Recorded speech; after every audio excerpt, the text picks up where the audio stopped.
बड़ी खबर आपको बता दें, बीजेपी ने बीएसपी से आए जितेंद्र सिंह बबलू को पार्टी से बाहर का रास्ता दिखा दिया है। जितेंद्र सिंह बबलू ने कुछ दिन पहले ही बीजेपी ज्वाइन की थी और खुद रीता बहुगुणा जोशी इस वक्त हमारे साथ जुड़ गई। बहुत स्वागत है आपका रीता बहुगुणा जी।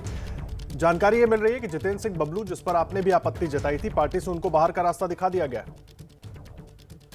आप ही से मुझे जानकारी मिल रही है, परंतु अगर ऐसा हुआ है तो मैं तो ये कहूंगी कि भारतीय जनता पार्टी बहुत ही सिद्धांतवादी पार्टी है और उसने मेरे पत्र पर और मेरी भावनाओं का ध्यान रखते हुए निर्णय लिया।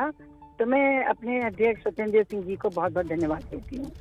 जी रीता जी, आप रहे हमारे साथ। हमारे सहयोगी विकास भदौरिया भी जुड़े हुए हैं इस पूरी, जिसके लिए आप कह रही हैं कि अभी आपको जानकारी नहीं मिली है, पूरी जानकारी के साथ विकास जुड़े हुए हमारे साथ। विकास जी हाँ, बिल्कुल। देखिए, अब से कुछ देर पहले ही ये निर्णय हुआ है। पार्टी अध्यक्ष स्वतंत्र देव सिंह और पार्टी के तमाम बड़े नेताओं की आपस में फोन पर बातचीत हुई। उसके बाद पार्टी ने साझा फैसला लिया है कि जितेंद्र सिंह बबलू, जो कि रीता बहुगुणा जोशी के घर के आवास पर आगजनी और हमला करने के आरोपी थे, उन्हें पार्टी से निकाल दिया जाए। आपको पता है 4 अगस्त को लखनऊ में वे पार्टी के प्रेसिडेंट स्वतंत्र देव सिंह के नेतृत्व में शामिल हुए थे, उनकी उपस्थिति में शामिल हुए थे और 2007 में वे बीएसपी के टिकट पर चुनाव फैजाबाद की एक सीट से जीते थे और विधायक थे।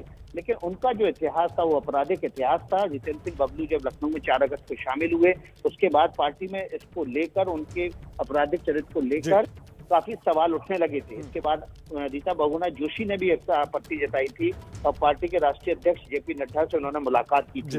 तभी रीता बहुगुणा जोशी को आश्वासन दे दिया गया था कि जितेंद्र सिंह बबलू। विकास, आप रहे हमारे साथ, खुद रीता बहुगुणा जोशी हमारे साथ जुड़ी हुई हैं। रीता बहुगुणा जी, अब आपने सुन लिया, विकास पूरी जानकारी दे रहे हैं। वजह एक तो क्या थी जिसको लेकर आपने आपत्ति जताई थी, मैं उस पर भी बात करना चाहूंगा, लेकिन एंट्री हो कैसे गई और सबको पता था कि क्या कुछ हुआ था जो आरोप आपने लगाया था? नहीं, देखिए, हमारे अध्यक्ष जी ने बहुत साफ शब्दों में कहा था कि सारे तथ्य उनके समक्ष नहीं रखे गए थे, क्योंकि चुनावी बयार है और बहुत लोग आ रहे हैं, तो निश्चित रूप से कुछ लोगों ने उनका नाम प्रस्तावित किया होगा और क्योंकि विरोध में कुछ नहीं था तो उनकी ज्वाइनिंग हो गई। परंतु जब मुझे पता चला और मैंने एक पत्र लिखा, उनसे बात की, मैं लखनऊ आई भी थी जिस दिन नड्डा जी आए थे, तो मैं अगले दिन मिलने गई थी अध्यक्ष जी से और उन्होंने स्पष्ट शब्दों में कह दिया था कि उन्होंने जांच की है और वो 1-2 दिन में निर्णय लेंगे। और अगर उन्होंने निर्णय ले लिया तो मैं उनका आभार व्यक्त करती हूँ, क्योंकि देखिए, भारतीय जनता पार्टी सिद्धांतों की पार्टी है और उन्होंने अगर मेरी भावनाओं का सम्मान किया है तो मैं उनका आभार व्यक्त करती हूँ। नहीं तो इसके लिए आपने कहाँ पर बात की थी रीता जी, मैं जरा ये भी जानना चाहूंगा।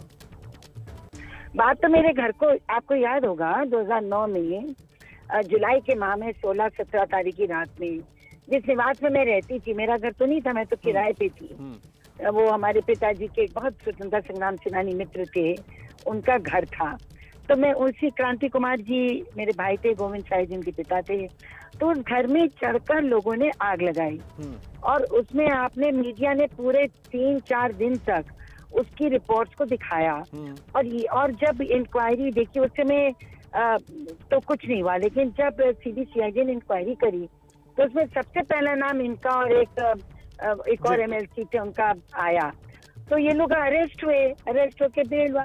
तो मेरा ये कहना था कि इन्होंने मेरा घर जलाया, इसलिए इनको पार्टी में नहीं लिया जाना चाहिए। ठीक है, बहुत धन्यवाद रीता बहुगुणा जी आपका हमारे साथ जुड़ने के लिए और अपनी पूरी बात सामने रखने के लिए। बहुत धन्यवाद आपका।